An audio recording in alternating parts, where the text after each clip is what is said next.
Hi friends, welcome all of you. आप सभी का बहुत बहुत स्वागत है। काफ़ी दिनों के बाद वीडियो बनने जा रहा है। आरएस इंटरव्यू 2021 के लिए लगभग 2174 एस्पिरेंट्स क्वालिफाई हुए हैं। 2174 कैंडिडेट्स क्वालिफाई हुए हैं। इन सभी को मेरी तरफ से बहुत बहुत शुभकामनाएं।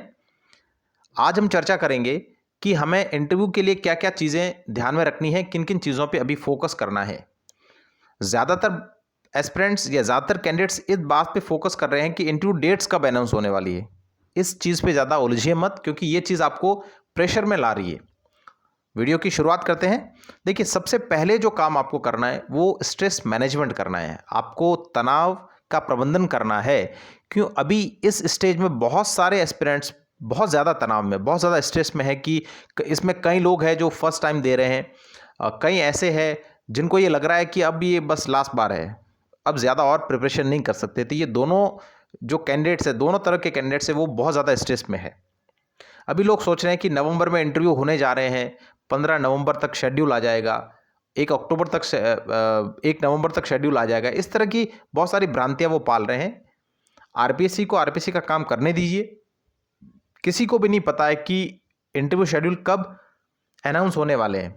और मैं आपको ये भी बता दूं कि जो लोग सोच रहे हैं कि नवंबर तक इंटरव्यू शेड्यूल आ जाएगा और नवंबर में इंटरव्यू स्टार्ट हो जाएंगे, तो मुझे जो करंट सिनेरियो इस हिसाब से लग नहीं रहा है कि नवंबर तक इंटरव्यू स्टार्ट हो जाएंगे। ऐसा मुझे नहीं लग रहा है, क्योंकि अभी 2.5-3 महीने पहले जो सब इंस्पेक्टर का डेफ भरवाया, लोगों को डिटेल एप्लीकेशन फॉर्म भरवाया है, लगभग 3 से 3,500 बंदे हैं, उनके इंटरव्यू बाकी है।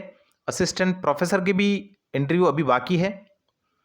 इसलिए अभी आप और ये भी मत सोचिए कि आरपीएससी इतना फास्ट काम करती है। सारी चीज़ों को ध्यान में रखिए। तो सबसे पहले आपको स्ट्रेस मैनेज करना है। स्ट्रेस मैनेज कैसे किया जा सकता है? आप ध्यान का सहारा ले सकते हैं, योगा का सहारा ले सकते हैं, आपकी हॉबी का सहारा ले सकते हैं। हॉबी मीन्स आपको जो अच्छी चीज़ें लग रही हैं उनको करिए, इससे आप मैनेज रहेंगे। दूसरी चीज़, इंटरव्यू डेट्स के बारे में सोचना बंद कर दीजिए। ये आरपीएससी का काम है, आरपीएससी को करने दीजिए। इस बात पे ज़्यादा फोकस करेंगे तो आप बहुत ज़्यादा स्ट्रेस में आ जाएंगे, और स्ट्रेस में आएंगे तो आपका परफॉर्मेंस है वो गिर जाएगा, और इससे आपको बहुत ज़्यादा लॉस होगा। इसलिए अभी इंटरव्यू डेट्स के बारे में सोचना बंद कर दीजिए। जब होगा तब देखा जाएगा।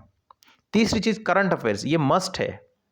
इंटरव्यू होगा तो आपको करंट अफेयर्स पूछा जाएगा, स्पेशली राजस्थान और इंटरनेशनल करंट अफेयर्स, क्योंकि फॉरेन पॉलिसी की जैसी बात आएगी, फॉरेन पॉलिसी से रिलेटेड क्वेश्चन पूछे जाते हैं, तो वो करंट भी आपको ठीक से याद करना है। और राजस्थान का करंट अफेयर्स तो आपको करना ही है। अपने डिस्ट्रिक्ट, अपने ज़िले को बहुत अच्छे से प्रिपेयर करना है। ज़िले की 5 विशेषताएं देखनी है, ज़िले की 5 कमियां देखनी है। जो कमियां हैं वो आप कैसे पूरी कर सकते हैं एज एन एसडीएम, उस चीज़ पे भी फोकस करना है। आपकी हॉबी को बहुत अच्छे से आपको प्रिपेयर करना है। हॉबी से रिलेटेड जितने भी क्वेश्चन हैं हॉबी के अराउंड, वो सारे तैयार करने हैं।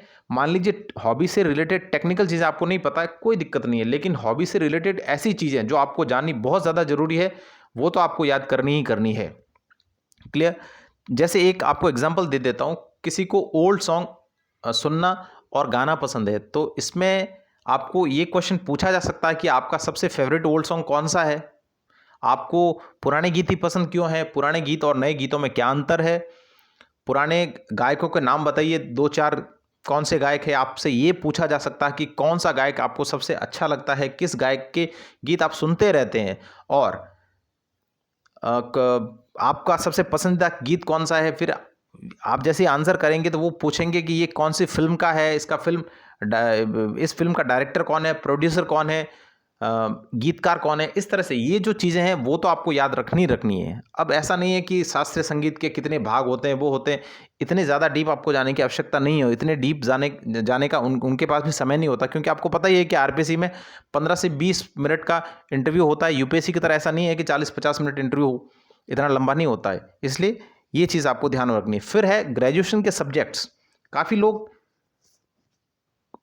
इस बात को लेकर टेंशन में है कि ग्रेजुएशन के सब्जेक्ट तो पढ़े काफ़ी टाइम हो गया है, उनको कैसे प्रिपेयर करें। तो मैं आपको सिंपल सा एक फंडा बताता हूँ कि ग्रेजुएशन के आपके जो सब्जेक्ट है उससे रिलेटेड कोई भी मैराथन वीडियो पढ़े हैं। आजकल यूट्यूब पे बहुत सारे मैराथन वीडियोस पढ़े हैं। जैसे हिस्ट्री है तो हिस्ट्री के 10 घंटे का मैराथन वीडियो वो देख लीजिए, एनफ है। उससे हिस्ट्री की एक मोटी मोटी समझ आपके अंदर डेवलप हो जाएगी और आप आंसर कर पाएंगे, क्योंकि आपके पास कुछ फैक्ट्स भी इकट्ठे हो जाएंगे और एक कॉन्फिडेंस लेवल भी बढ़ेगा। अभी क्या है कि हमने काफ़ी टाइम हो गया हमको ये ग्रेजुएशन के सब्जेक्ट्स टच किए हुए, तो एक कॉन्फिडेंस नहीं आता अंदर से। हमको पता रहता है कि हमने चीज़ों को बहुत टाइम हो गया पढ़े, तो वो कॉन्फिडेंस डेवलप नहीं होता है। तो आप मैराथन वीडियोस है वो देख सकते हैं। फिर कौन से मैराथन वीडियोस आपको देखने अनिवार्य है? सभी को देखने हैं, जो भी है, जिसके टेक्निकल सब्जेक्ट है, जो ह्यूमैनिटीज़ का है, जो कॉमर्स का है, सब छोड़ दिए। सबके लिए यही है कि आपको कॉन्स्टिट्यूशन का वीडियो तो आपको देखना ही है। कोई भी एक मैराथन वीडियो उठा लीजिए कॉन्स्टिट्यूशन का, उसको बहुत अच्छे से देख लीजिए, ठीक है। फिर कुछ बेसिक चीज़ें आपको याद करनी है, जैसे प्रिएम्बल ऑफ कॉन्स्टिट्यूशन है, वो आपसे एकदम से पूछा जा सकता है। फिर नेशनल सॉन्ग है, ठीक है, राष्ट्रगान है, राष्ट्रगीत है, इसके बारे में पूछा जा सकता है, क्योंकि ये बेसिक चीज़ें हैं जिस पे आपको काम करना है। फिर बात करते हैं मॉक इंटरव्यूज़ के। देखिए, ज़्यादा मॉक इंटरव्यूज़ नहीं देने हैं, आप 2 4 5 मॉक इंटरव्यूज़ दे दीजिए। उससे आपको लग जाएगा कि अब आपको किन किन चीज़ों पे काम करना है। फिर उन चीज़ों पे काम करना शुरू कर दीजिए, क्योंकि विदाउट आप मॉक देते ही देते जा रहे हैं, अपनी कमियों को सुधार नहीं रहे हैं, तो फिर मॉक देने का कोई फ़ायदा नहीं है। इसको मैं टेस्ट सीरीज़ की तरह लेता हूँ कि बहुत सारे टेस्ट देने से कोई फ़ायदा नहीं है। आप अपना सिलेबस आपको कंप्लीट करना है, इस पे फोकस होना चाहिए। तो आपने 4-5 मॉक दे दिए, उसमें आपको पता लग जाता है कि आपको किन किन चीज़ों पे अभी फोकस करना है। फिर उन चीज़ों पे फोकस करना शुरू कीजिए, अपने खुद को स्ट्रांग कीजिए। उसके बाद फिर आप और मॉक इंटरव्यू शेड्यूल जब आएगा तब और मॉक दे सकते हैं। तभी ज़्यादा मॉक इंटरव्यू के चक्कर में न पड़े, 4-5 मॉक इंटरव्यू दे दीजिए, क्लियर। अब रेगुलर क्या क्या आपको करना है? देखिए, आप एक मिरर के सामने खुद को प्रस्तुत कर सकते हैं। पहली चीज़, कुछ न कुछ आप खुद को क्वेश्चन कीजिए और खुद ही आंसर कीजिए मिरर के सामने बैठकर। सिटिंग, आपकी जो सिटिंग स्टाइल है इसको थोड़ा इम्प्रूव कीजिए, ठीक है। जो आपका ड्रेसिंग सेंस है उसको आप इम्प्रूव कर सकते हैं। इसके अलावा आपको रेगुलर क्या क्या करना है, अपनी हॉबी पे थोड़ा सा ध्यान देना है, ठीक है। फिर जो मैराथन वीडियोस हैं कॉन्स्टिट्यूशन के, उसको थोड़ा सा पढ़िए। फिर जो कानून चल रहे हैं, जैसे आईपीसी है, सीआरपीसी है, इनके बारे में थोड़ा थोड़ा नॉलेज होना चाहिए।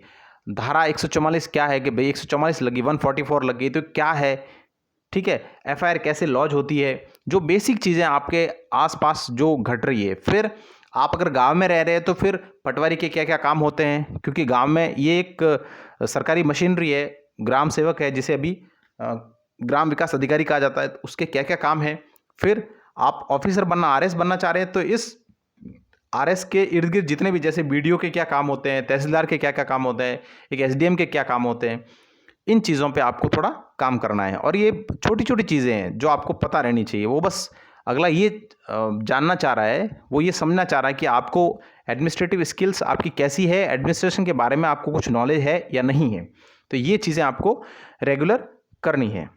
खुद को एकदम स्ट्रेस फ्री रखिए, काम रखिए। Thank you very much. और भी आपके कोई क्वेश्चन है तो आप कमेंट बॉक्स में लिख के मुझे कमेंट कर सकते हैं, मैं उसका उचित जवाब दूंगा। Thank you very much.